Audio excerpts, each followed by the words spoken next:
Hello दोस्तों, कैसे हैं आप सब लोग। और आज हम द टाइगर किंग चैप्टर पढ़ेंगे, क्लास 12th और विस्टास बुक का चैप्टर है। ये सेकंड चैप्टर है और इस चैप्टर के जो राइटर हैं वो हैं कल्कि। इनका असली नाम है रामास्वामी कृष्णमूर्ति और कल्कि इनका पेन नेम है। इस नाम से कहानियाँ लिखते थे और ये कहानी का जो मतलब इन्होंने टाइमलाइन रखी है वो इन्होंने लिखी है कि जब अंग्रेज़ों के ज़माने में, मतलब जब ब्रिटिश का रूल था इंडिया पर। तो हम ज़्यादा टाइम वेस्ट ना करते हुए स्टोरी शुरू करते हैं। और ये स्टोरी शुरू करने से पहले एक बात और बता दूं, ये स्टोरी है इस बारे में कि इंसानों का जो है वाइल्ड एनिमल्स के लिए कितना गलत बिहेवियर होता है, उसको एक सार्कास्टिक वे में, एक फ़नी वे में दिखाती है। आपको यहाँ पे इस चैप्टर के थ्रू सार्काज़म समझाने की कोशिश की गई है कि मतलब जब एक इंसान, एक राइटर जो होता है, वो समाज में होने वाली गलत चीज़ों के बारे में कुछ बोलना चाहता है तो डायरेक्टली उनको पॉइंट आउट नहीं करता, वो मजाक के वे में या सार्काज़म के वे में उनको पॉइंट आउट करता है ताकि वो चीज़ें लोगों तक पहुंच भी जाएं, लोगों को सुनने में भी मज़ा आए क्योंकि फ़नी होती हैं और लोगों को रियलिटी का पता भी चले। तो चलिए अब स्टोरी शुरू करते हैं। फ़नी स्टोरी है, सार्कास्टिक वे में है। कल्कि और वो इंडिया के ही राइटर हैं, तो इन्होंने ब्रिटिश और जो उस टाइम के राजा महाराजा थे उन पे व्यंग किया है इसमें। तो ये यहाँ पे शुरू करते हैं स्टोरी को। जो महाराजा हैं प्रतिबंधपुरम के महाराजा हैं, वो इसके स्टोरी के हीरो हैं।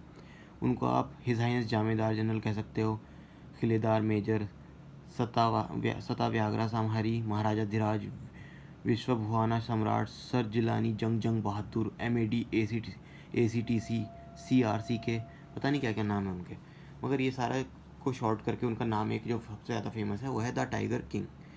और यहाँ पे राइटर ये कहते हैं कि मैं आपको यही बताने आया हूँ कि उनका नाम टाइगर किंग कैसे पड़ा। तो और मेरी कोई मतलब ये कहते हैं कि मेरी कोई ऐसी वो नहीं है कि मैं आपको बहाने बनाऊँ या फिर क्या कहते हैं बाद में कुछ गलत चीज़ों का इन्फॉर्मेशन दूँ। मैं आपको बिल्कुल सही सही स्टोरी सुनाऊँगा और मेरी स्टोरी में कोई भी किसी भी तरह की घुमाव फिराव नहीं होगा, बिल्कुल सीधी सीधी स्टोरी सुनाऊँगा। ये सार्कास्टिक वे में कह रहे हैं, मतलब ये कहने की बातों को घुमा फिरा के करेंगे ये। तो ठीक है, अब स्टार्ट करते हैं स्टोरी को। और ये टाइगर किंग के बारे में जो बताने से पहले एक बात और बताते हैं कि आपको टाइगर किंग के बारे में जब आप इतनी सारी बातें सुनोगे तो आपका मन करेगा कि ऐसे जो इतना करेज वाला इंसान है, इतना मतलब साहसी इंसान है और बहादुर इंसान है जिसके बारे में इतनी बातें की जा रही हैं, उससे आपका मिलने का मन करेगा। मगर पहले ही बता दूं कि आप उससे मिल नहीं सकते, ये आपकी इच्छा अधूरी रह जाएगी। क्योंकि जैसा कि भरत ने राम से कहा था कि दशरथ के बारे में कि वो सारे जो लिविंग क्रिएचर्स हैं उसकी जो आखिरी पोजीशन होती है वहाँ वो पहुँच चुके हैं, यानी कि वो मर चुके हैं। तो टाइगर किंग भी मर चुके हैं, इसलिए आप उनसे नहीं मिल सकते। अब वो कैसे मरे, ये बात और ज़्यादा इंटरेस्टिंग है। टाइगर किंग की मौत जो है वो अपने आप में एक कहानी है, वो हम इस स्टोरी के एंड में पता लगाएंगे कि वो कैसे मरे। और अभी हम स्टार्ट में ये बताते हैं कि सबसे शुरुआत में उनके जब वो पैदा हुए थे तभी की जो एक इंटरेस्टिंग स्टोरी हुई थी बहुत, वो हम बताते हैं। जैसे ही वो पैदा हुए तो बड़ी बड़े राजा महाराजा थे, तो उन्होंने वही वो जो हिंदुओं में और जैसे कस्टम वाइज लोग क्या करते हैं कि जो लोग जब कोई पैदा होता है तो किसी को बुलाते हैं, बड़े पंडित को और ज्योतिषी को, नाम रखने के लिए, उसका भविष्य बताने के लिए। तो ऐसे ही बड़े बड़े ज्योतिष आए और उनका भविष्य बताने के लिए आए वहाँ पे। तो उन्होंने भविष्यवाणी की कि टाइगर किंग जो है, जो ये पैदा हुए हैं, एक दिन ये मर जाएंगे। अब जैसे बहुत नई बात बता दी इन्होंने कि एक दिन मर जाएंगे, जैसे कोई मरता ही नहीं है कभी भी। और ये बात इतनी ज़्यादा बुरी लगी टाइगर किंग को खुद को कि मतलब उसका अभी ये बताऊंगा उन्होंने क्या किया। तो उन्होंने ये बोला कि ये बच्चा बड़ा होकर बहुत बड़ा मतलब लड़ाकुओं का लड़ाकू बनेगा, हीरों का हीरो बनेगा, चैम्पियन का चैम्पियन बनेगा। मगर और ये कहते हुए मतलब एकदम बड़ी दुख के साथ बड़ा मतलब थूक निकलते हुए उन्होंने कहा कि मगर एक दिन ये जो है हम बताना तो नहीं चाहते, हमें बताना पड़ेगा, मगर ये एक बच्चा एक दिन मर जाएगा।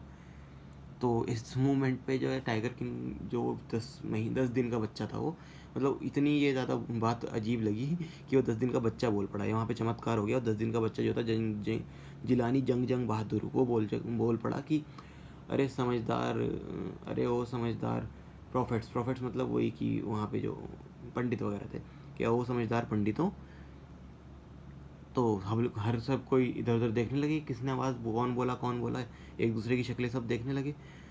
मगर फिर दोबारा से आवाज़ आई कि अरे वो समझदार पंडित हूँ, मैं बोल रहा हूँ, मैं हूँ वो। अब किसी को भी कोई इस बात में शक नहीं रह गया था कि 10 साल का बच्चा जो अभी अभी पैदा हुआ है 10 दिन हुए हैं, ओ सॉरी 10 साल नहीं 10 दिन हुए हैं इसको पैदा हुए हुए, 10 दिन का बच्चा ये बोल रहा है और वो भी इतना साफ बोल रहा है।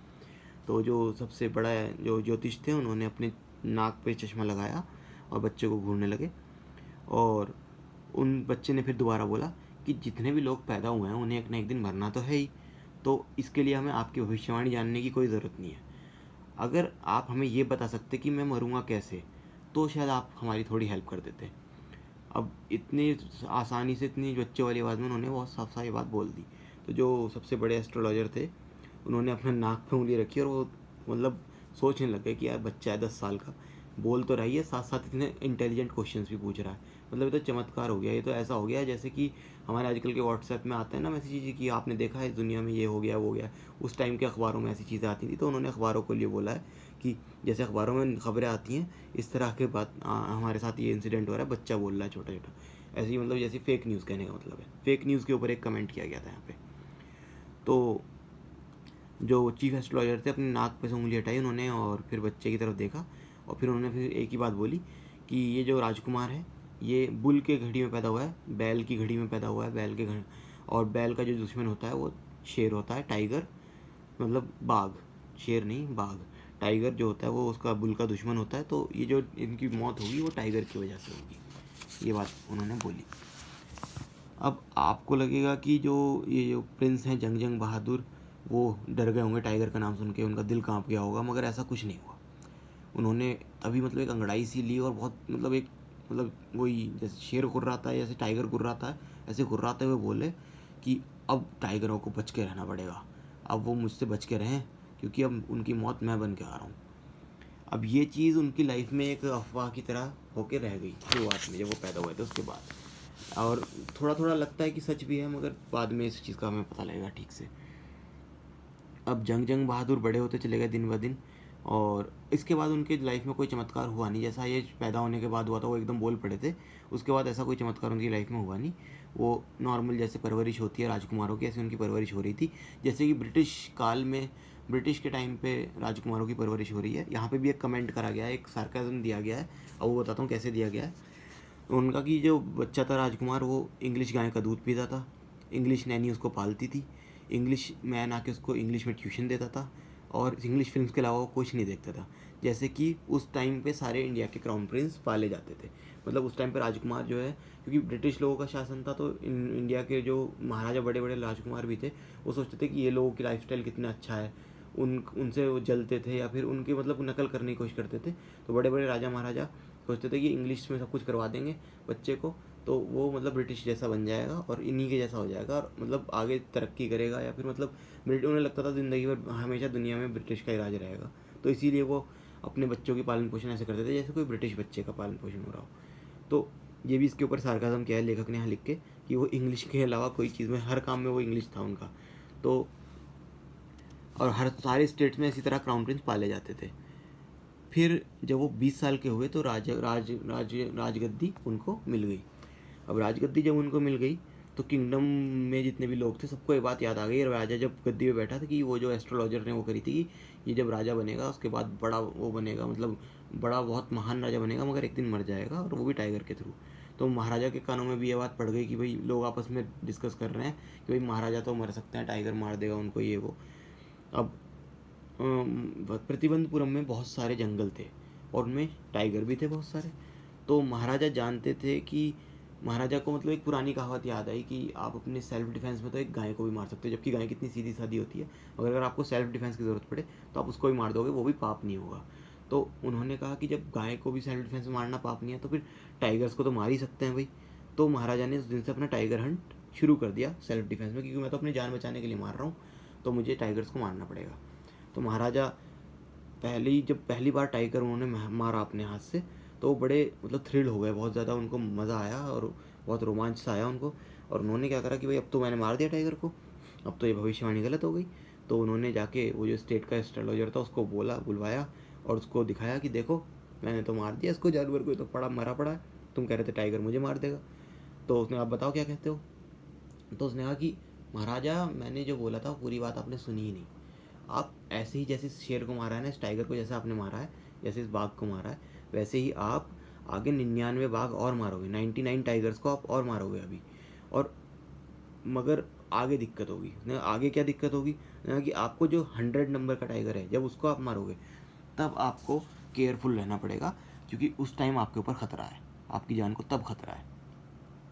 और राजा ने कहा कि अगर मैंने 100 नंबर के टाइगर को 100 टाइगर को भी मार दिया तो उसने कहा कि देखिए अगर आपने ऐसा कर दिया ना तो मैं अपनी सारी एस्ट्रोलॉजी की बुक फाड़ दूंगा, उन पर आग लगा दूंगा, और उसने कहा और क्या करोगे, और मैं अपनी चुटिया काट लूँगा और मैं एक इंश्योरेंस एजेंट बन जाऊँगा। एस्ट्रोलॉजर ने अपनी बात ख़त्म कर दी कि भैया अगर ऐसा हुआ तो मैं अपनी मतलब ये एस्ट्रोलॉजर वाली काम छोड़ दूँगा और मैं एक इंश्योरेंस एजेंट बन जाऊँगा मैं।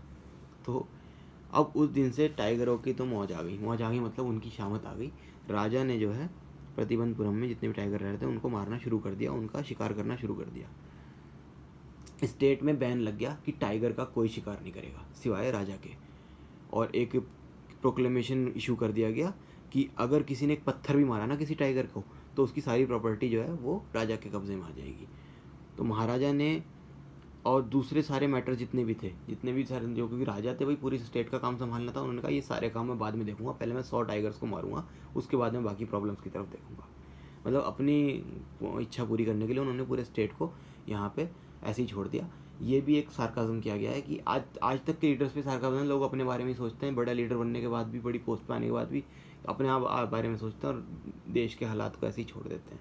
तो वही उस पर सार्काज्म उस टाइम पे कल्कि ने किया है यहाँ पे भी। अब उन्होंने जब मारना शुरू किया टाइगर्स को, ऐसा नहीं कि उनको ख़तरे का सामना नहीं करना पड़ा। कई बार ऐसा हुआ कि उनको, क्योंकि गन से मारते थे गोली से वो, तो गन का जो मतलब बुलेट मिस हो जाती थी, वही निशाना चूक जाता था उनका और टाइगर उल्टा उन पर हमला बोल देता था, तो उन्हें अपने हाथों से उससे लड़ना पड़ता था या चाकू वाकू जो उनके पास होगा उससे लड़ना पड़ता था। मगर हर टाइम महाराजा ही जीतते थे, हर टाइम वो मार डालते थे। मतलब ये बात उन्होंने क्लियर कर दिया कि वो बहादुर तो थे और बहुत अच्छे लड़ाकू भी थे, क्योंकि टाइगर को मारना आसान काम तो है नहीं। आसान क्या मतलब नेक्स्ट टू इम्पॉसिबल ही है एक इंसान के लिए, थोड़ा मतलब हाथों से मारना मतलब।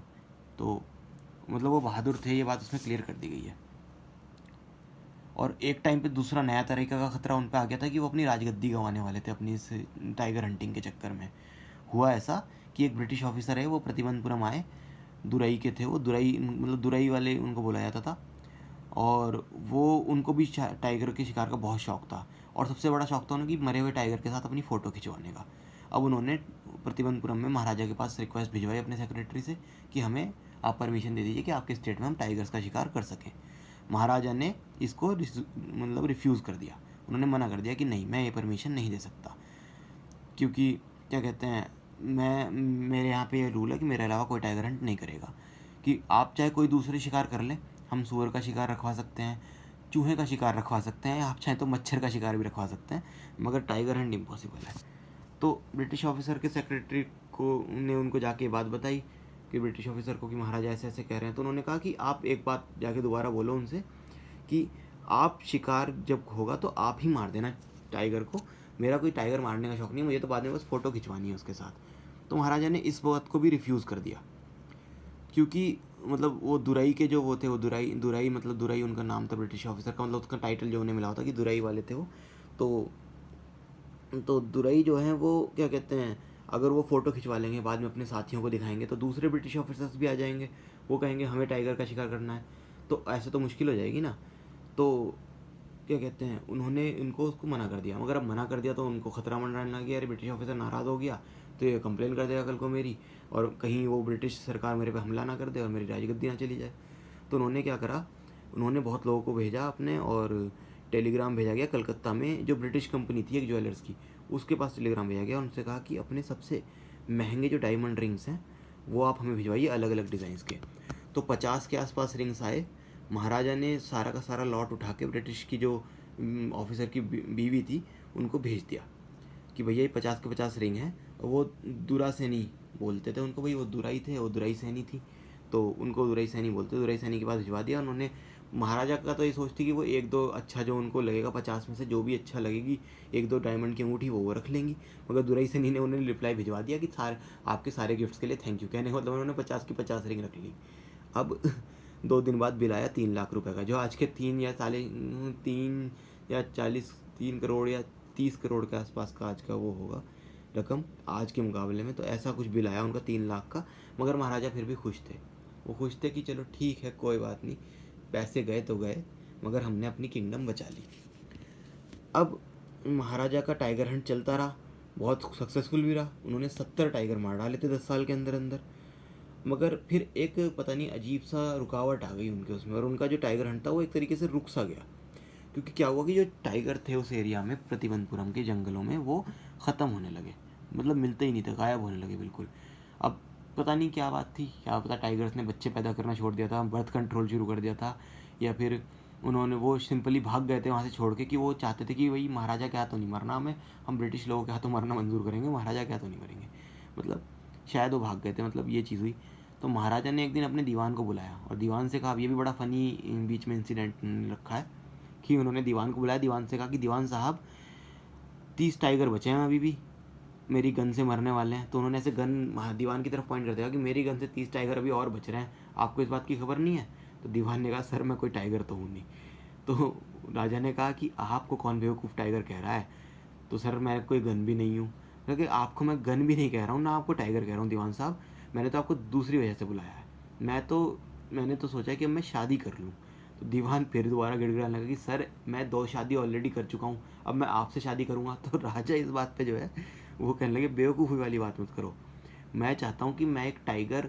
तो फिर बीच में बात काट दी दीवान ने, बोला कि सर एक बार दोबारा सोच लीजिए, आपके जो पूर्वज थे उन्होंने तो शादी की थी तलवार से, आप गन से कर लीजिए, मगर टाइगर से शादी करोगे यार? एक टाइगर किंग को तो पहले ही पूरा देश झेल रहा है, अब टाइगर क्वीन भी आ जाएगी तो अच्छा नहीं लगेगा ना। तो राजा ने कहा कि राजा को हंसी आ गई उनकी इस बात पे कि भाई कैसी कैसी बातें कर रहे हैं। उन्होंने कहा कि भाई साहब मैं जो है दीवान साहब, मैं एक लड़की से ही शादी करना चाह रहा हूँ, एक इंसान की बच्ची से ही, और मैंने आपको इसलिए भिजवाया कि आप जाके ना आसपास के इतने भी राज्य हैं ये निकालो कि किस राज्य में टाइगर्स बहुत सारे मिलते हैं, तो और वहाँ पे कोई शादी के लायक लड़की भी है क्या रॉयल फैमिली में, तो अगर ऐसी कोई कोई लड़की हुई तो मैं वहाँ पे शादी कर लूँगा, ताकि मैं वहाँ जाके टाइगर्स का हंट कर सकूँ। तो दीवान को ऑर्डर मिल गया, दीवान ने ऐसा जगह ढूंढ भी निकाली और राजा ने ऐसी जगह पे जाके शादी कर भी ली। अब महाराजा जो थे, अब उन्होंने ऐसी जगह शादी कर ली जहाँ पे बहुत सारे टाइगर दूसरे स्टेट में भी थे। तो महाराजा जंग जंग बहादुर क्या थे, जब भी वो अपनी ससुराल जाते 5-6 टाइगर्स मार के ही आते। अब ऐसा करते करते उन्होंने 99 टाइगर्स मार दिए थे। प्रतिबंधपुरम के पैलेस में हॉल में 99 टाइगर्स के सिर लटक गए थे।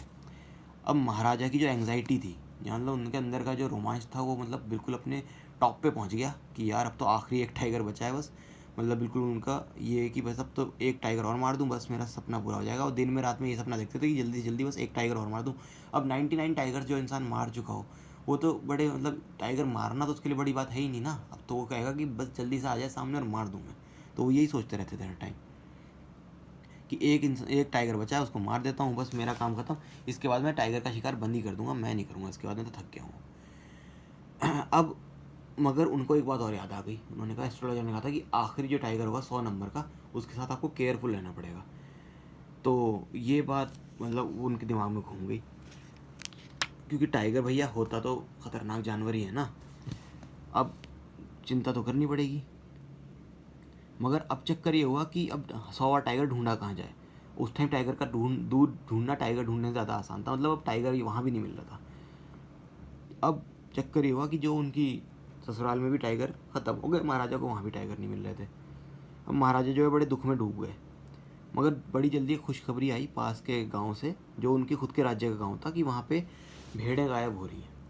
अब भेड़ें गायब हो रही थी और इतनी तेज़ी से गायब हो रही थी कि भाई लोगों ने सोचा ये किसी मियाँ भाई का, मतलब किसी मुसलमान कसाई वसाई का तो काम है नहीं कि जो काट रहा हो भेड़ों को चुरा चुरा के, क्योंकि भेड़ एक बार में तो वो भी नहीं निकल सकता पूरी की पूरी। हालांकि इस चीज़ के लिए उस टाइम पे लोग फेमस होते थे कि वो पूरी पूरी भेड़ निकल जाते हैं, खा जाते हैं, मतलब ख़ासतौर पे मुसलमान जो होते थे, क्योंकि मतलब पहले के लोग खाने पीने के लिए तो फेमस थे ही। तो ये भी एक थोड़ा सा सरकाज़म किया गया है। और उन्होंने कहा कि ये किसी मतलब ऐसे इंसान का काम तो नहीं है, ये टाइगर का ही काम है। तो गांव वालों ने ये इन्फॉर्मेशन जाके महाराजा को दी। अब महाराजा इन्फॉर्मेशन सुन के इतने खुश हुए कि उन्होंने अनाउंस कर दिया कि 3 साल का लगान माफ़, मतलब वो 3 साल का लगान उनका माफ़ हो गया गाँव वालों का, उनको उन्होंने कर दिया। और वो जाके उस जंगल में, गाँव के जंगल में टाइगर को ढूंढने लगे।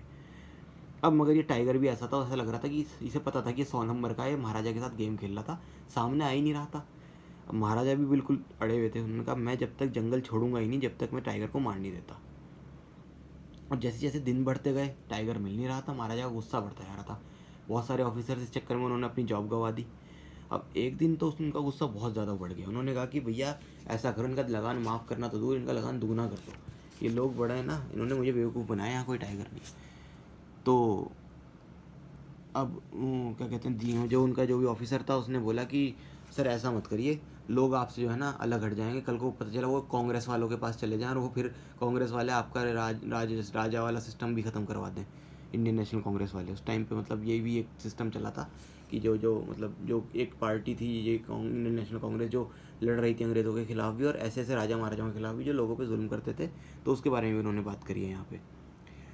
तो उन्होंने कहा कि अगर ऐसा है तो आप अपनी पोस्ट से रिज़ाइन कर सकते हो, अगर ऐसा नहीं करोगे तो पोस्ट से रिज़ाइन कर दो, कुछ ना कुछ तो आपको करना ही पड़ेगा।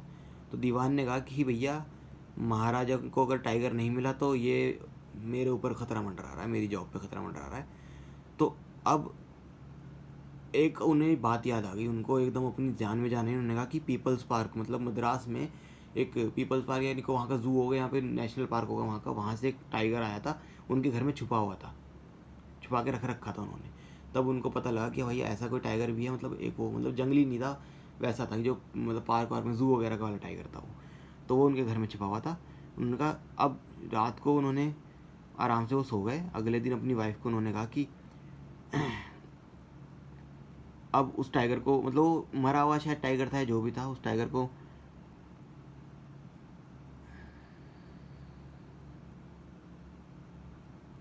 नहीं, मरा हुआ नहीं था, जिंदा टाइगर था।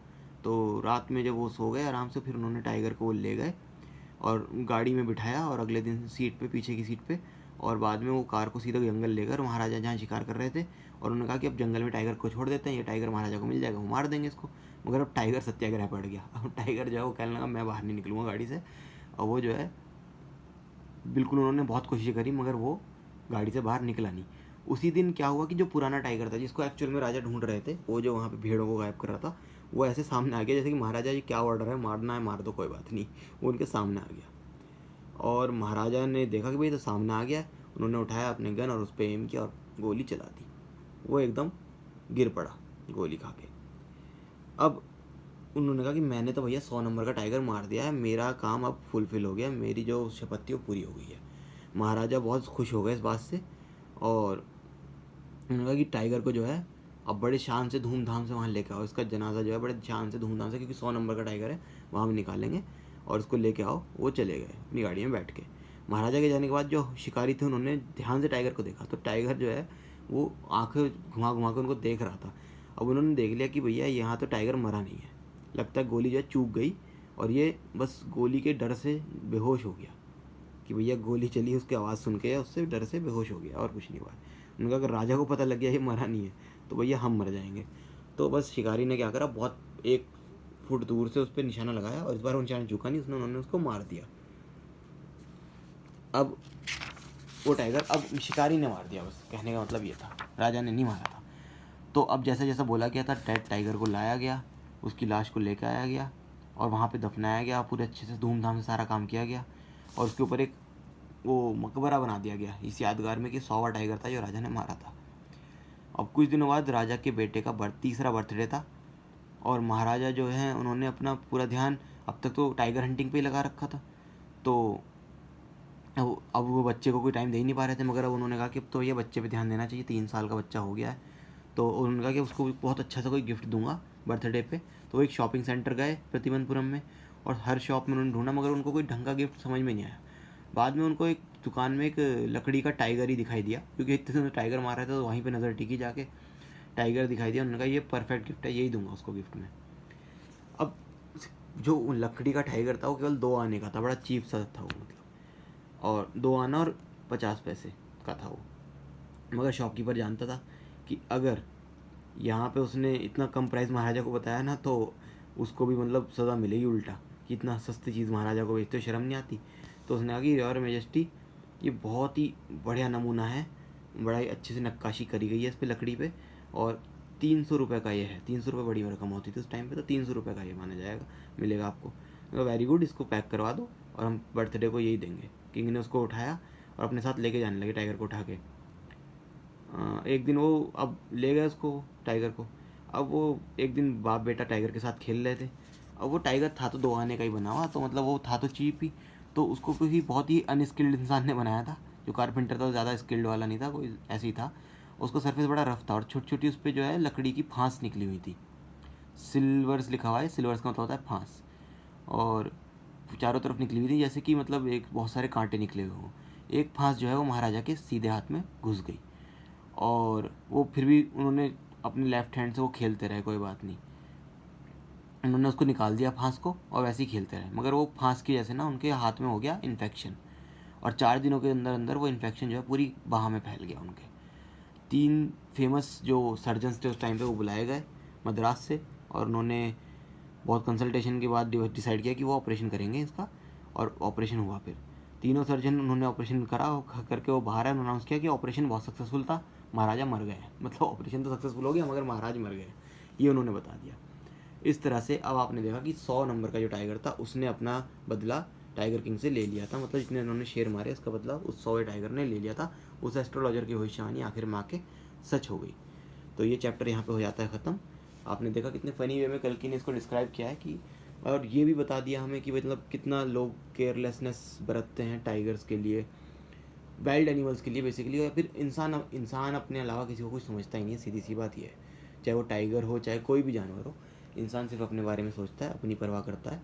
इसी तरह इन्वायरमेंट को ख़त्म करता जा रहा है, और ये बहुत पहले से चलता आ रहा है। इसके ऊपर ये चीज़ सार्काज़म में कल्कि ने ये चैप्टर लिखा है। और इंडिया में टाइगर्स की एक टाइम पे पॉपुलेशन कितनी कम हो गई थी आप जानते हैं। तो ये मतलब प्रॉब्लम जो है बहुत शुरू से पूरी दुनिया में ही चलती हुई आ रही है। इसके ऊपर ये चैप्टर है। और आपको ये वीडियो कैसा लगा इसको कमेंट सेक्शन में बताइएगा। इस वीडियो को लाइक कीजिए, अपने दोस्तों के साथ शेयर कीजिए, और मेरे चैनल को सब्सक्राइब कीजिए। और आपकी कोई भी क्वेरी हो, कोई भी क्वेश्चंस हो, हालांकि मैं अलग वीडियो बनाऊंगा जिसमें मैं इसके इंपॉर्टेंट क्वेश्चंस और उनके आंसर्स भी बताऊंगा, और भी दूसरे चैप्टर्स के बारे में मैं वीडियोस बनाता रहूँगा। तो आप मेरे चैनल को सब्सक्राइब कर लीजिए और उस पर देखिए, जो जो भी आपके नॉलेज वाली बहुत सारी वीडियोस आपको मिल जाएंगी। और हर क्लास के लिए मैं वीडियोस बनाऊंगा धीरे धीरे, और इसी तरह वीडियोस आती रहेंगी। Okay, bye bye, take care.